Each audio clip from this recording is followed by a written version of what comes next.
Wykonywanie nut różnymi częściami smyczka oraz efekt diminuendo i crescendo bez początku dźwięku. Lenio, półlenio, split bow. Crescendo i decrescendo od zera oraz nagłe. Tradycyjny zapis dynamiki crescendo i decrescendo w muzyce nowej ma swoje odmiany.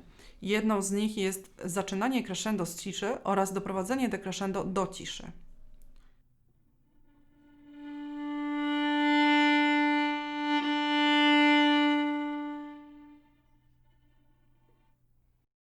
Kolejną zaś oznaczenie nagłego zgłośnienia i nagłego ściszenia.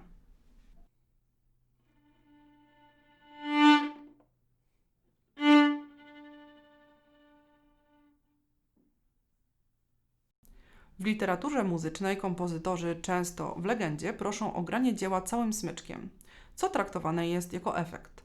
Można spotkać się też z takim znakiem. W kolejnym przykładzie warte zauważenia jest nie tylko oznaczenie grania półlenio, ale też czytelne dla wykonawcy oznaczenie zmiany technik.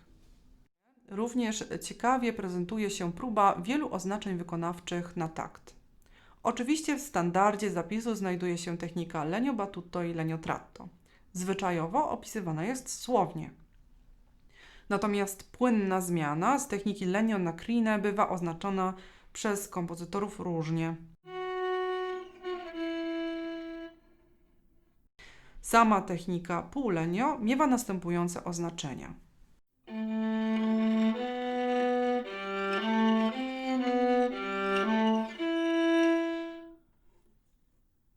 Można ją również oznaczyć jako mezzo lenio. Powyższy przykład dobrze obrazuje połączenie stłumienia strun lewą ręką z col lenio battuto.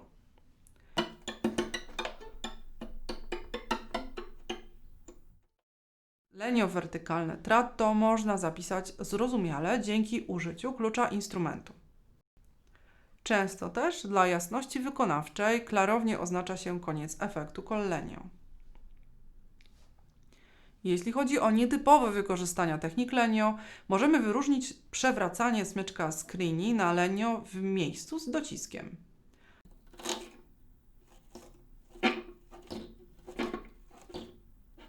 Oraz split bridge, czyli wykonywanie części arco dźwięku przed podstawkiem, a lenio za podstawkiem.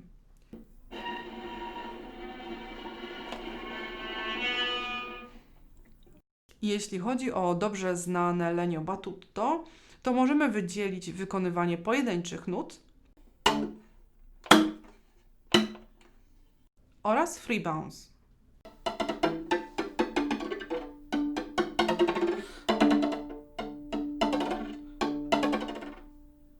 W ostatnich dziesięcioleciach technikę wykonawczą wzbogacono o efekty grane owijką smyczka.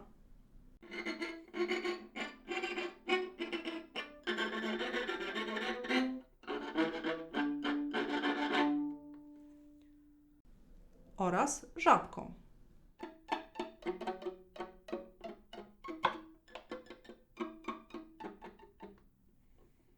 Granie samym szpicem smyczka oznaczone jest zwykle słownie. Ciekawym zabiegiem jest machanie smyczkiem w powietrzu bez dotykania instrumentu.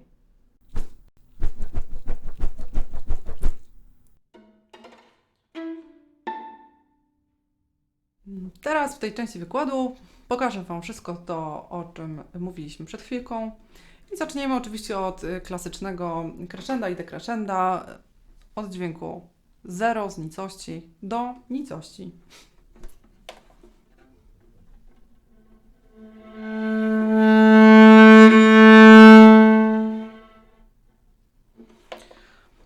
Przyznam, że mi osobiście łatwiej to zejście w zasadzie do zera wychodzi, kiedy pod sam koniec smyczka, kiedy jestem przy szpicu, lekko ukośnie schodzę smyczkiem na tasto. Daje to taki lepszy efekt tego zakończenia dźwięku bez większego wybrzmienia. Też była mowa o tym, że kompozytorzy specjalnie sugerują nam wykonanie całym smyczkiem jakiejś części muzyki.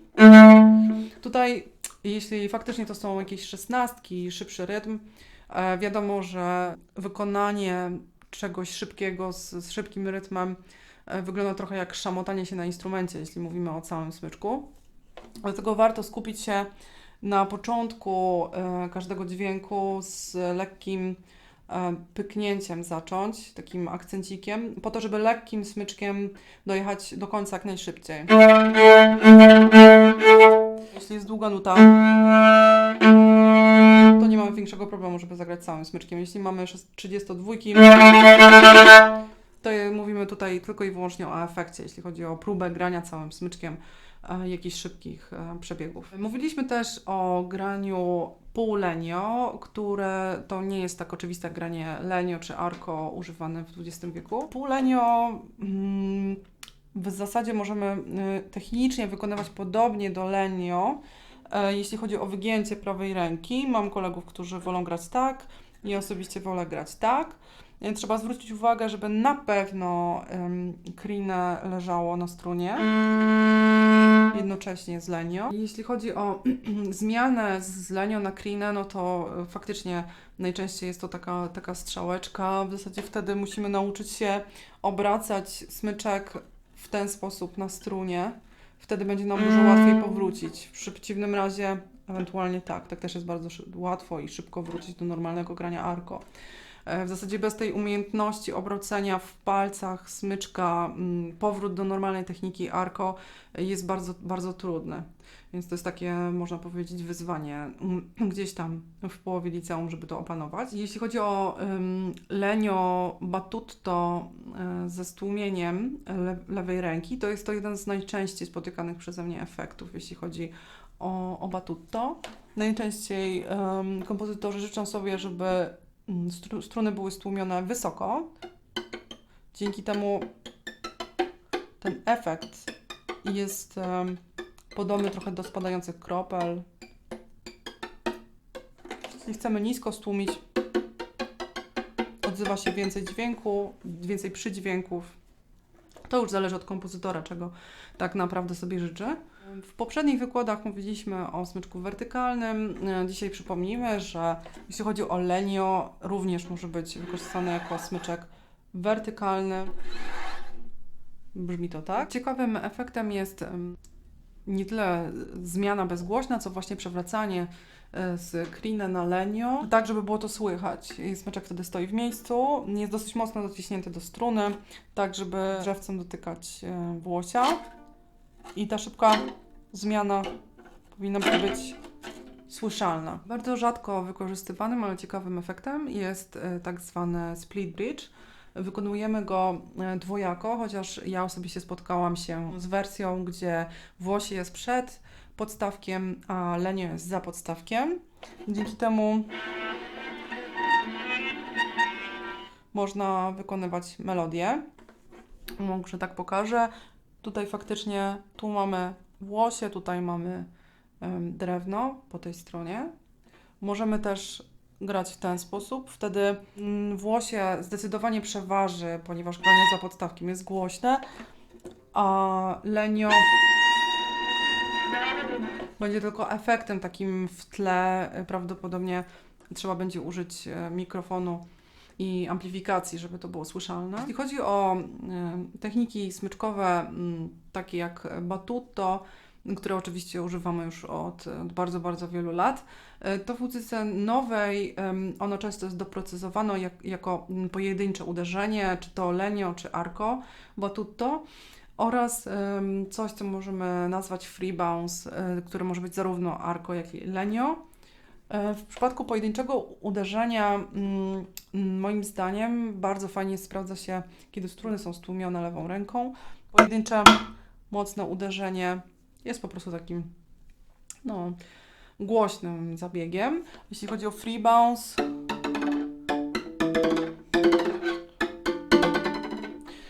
to tutaj mamy pełną dowolność, jeśli chodzi o rzuty smyczkiem. Co do głośności, zależy to od kompozytora. Oczywiście w przypadku luźnego bounce'owania w arco to też jest możliwe. Jeśli chodzi o kolejne wykorzystanie smyczka, możemy grać na instrumencie owijką smyczka. Tutaj najlepiej po prostu chwycić smyczek w taki sposób nieklasyczny. Jeśli chodzi o granie owijką, tutaj faktycznie może dojść do nadwyrężania strun, więc tak uprzedzam, że warto jest mieć ze sobą jakiś inny instrument albo założone jakieś trochę gorsze struny, bo faktycznie przy zainwestowaniu w struny 500 czy 600 zł granie owijką na dłuższą metę w zasadzie sprawia, że te struny po takim tygodniu pracy trzeba wymienić na nowe. Także można powiedzieć, że efekt ciekawy, ale można używać go rzadko. Możemy też wykonywać muzykę tutaj żabką, tą śrubką żabki lub samym końcem.